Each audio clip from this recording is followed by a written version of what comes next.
Bengal Brotherhood পার্টির পক্ষ থেকে আমি দেশবাসীকে জানাই আন্তরিক শুভেচ্ছা ও অভিনন্দন। আশা করি সকলে ভালো আছেন।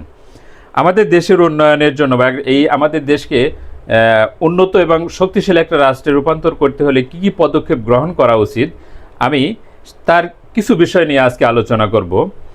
আমাদের এই দেশটাকে উন্নত এবং শক্তিশালী একটা রাষ্ট্রে রূপান্তরিত করতে হলে আমাদের প্রথম যে পদক্ষেপটা গ্রহণ করতে হবে সেটা হলো এই দেশের শিক্ষা ব্যবস্থাকে আধুনিকায়ন করতে হবে এবং শিক্ষা ব্যবস্থার সাথে যুক্ত করতে হবে জ্ঞান বিজ্ঞান ও প্রযুক্তি চর্চাটাকে এই শিক্ষাক্ষেত্রে ব্যাপকভাবে চর্চা করতে হবে। অর্থাৎ ছাত্রছাত্রীদের জ্ঞান বিজ্ঞান ও প্রযুক্তি চর্চার ক্ষেত্রে খুব আগ্রহী, মানে প্রচণ্ড আগ্রহী করে তুলতে হবে এবং এই শিক্ষা ব্যবস্থাটা হতে হবে কর্মমুখী, অর্থাৎ শিক্ষা শেষ করে যেন তারা তাদের কর্মে প্রবেশ করতে পারে এবং তাদের জীবিকা নির্বাহ করতে পারে।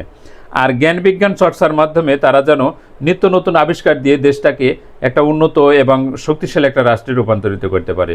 তাই প্রথম দরকার হলো আমাদের যে এই দেশের শিক্ষা ব্যবস্থাটাকে উন্নত করা বা বাস্তবসম্মত বা এমন একটা শিক্ষানীতি প্রণয়ন করা যাতে এই দেশটা একটা উন্নত এবং শক্তিশালী রাষ্ট্রে রূপান্তরিত হয়।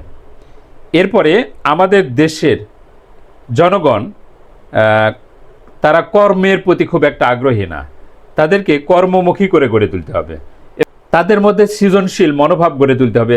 দেশে এমন একটা পরিবেশ বা এমন পরিস্থিতি সৃষ্টি করতে হবে যেন সকলেই নিজেদের মধ্যে তাদের সৃজনশীলতাটাকে বাড়ে, নিজেদের যে সৃজনশীলতা আছে তাদের ভিতরে লুকায়িত আছে সেই জিনিসটাকে যেন প্রত্যেকেই নিজের ভিতরে সৃজনশীল শক্তিকে খুঁজে বের করে তারা সেটার বাস্তবে যেন তারা সেটাকে কাজে লাগাতে পারে। আমাদের দেশে সর্বত্রই বিশেষ করে গ্রাম অঞ্চলে চা স্টল বা যেখানে গণসমাবেশ হয় সেখানে দেখা যাবে যে পরনিন্দা বা পরচর্চা এগুলো ব্যাপক হয়।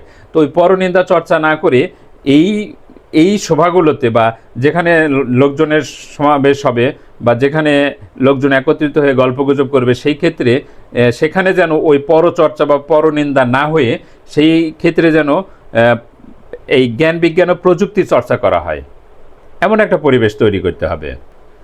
আর এই দেশের অস্তিত্বকে টিকিয়ে রাখতে, দেশের সার্বভৌমত্বকে রক্ষা করার জন্য বাংলাদেশ যে একটা স্বাধীন সার্বভৌম রাষ্ট্র, এই স্বাধীন সার্বভৌম রাষ্ট্রের সার্বভৌমত্ব রক্ষা করার জন্য বা দেশের অস্তিত্বকে টিকিয়ে রাখার জন্য পার্শ্ববর্তী রাষ্ট্রগুলো যেমন বাংলাদেশের অস্তিত্বের জন্য হুমকি হয়ে না দাঁড়ায় বা তাদের অবস্থান তো এখন আমরা বুঝতে পারতেছি, তো তাদের হাত থেকে রক্ষার জন্য একটা শক্তিশালী সামরিক বাহিনী গড়ে তুলতে হবে এবং প্রচণ্ড শক্তিশালী একটা এবং উন্নত সামরিক বাহিনী গড়ে তুলতে হবে যাতে আমাদের সাথে কেউ লড়াই বা যুদ্ধ করতে আসলে আগেই ভয় খেয়ে যায় যে আমাদের জন্য একটা শক্তিশালী এবং উন্নত একটা সামরিক বাহিনী থাকে এবং শক্তিশালী একটা গোয়েন্দা নেটওয়ার্ক গড়ে তুলতে হবে।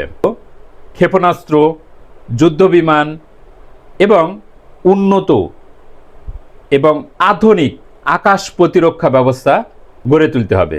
যদি আমরা এই সব ক্ষেত্রে ব্যাপক উন্নয়ন করতে পারি তাহলে অবশ্যই আমরা একটা উন্নত এবং শক্তিশালী রাষ্ট্রে পরিণত হব।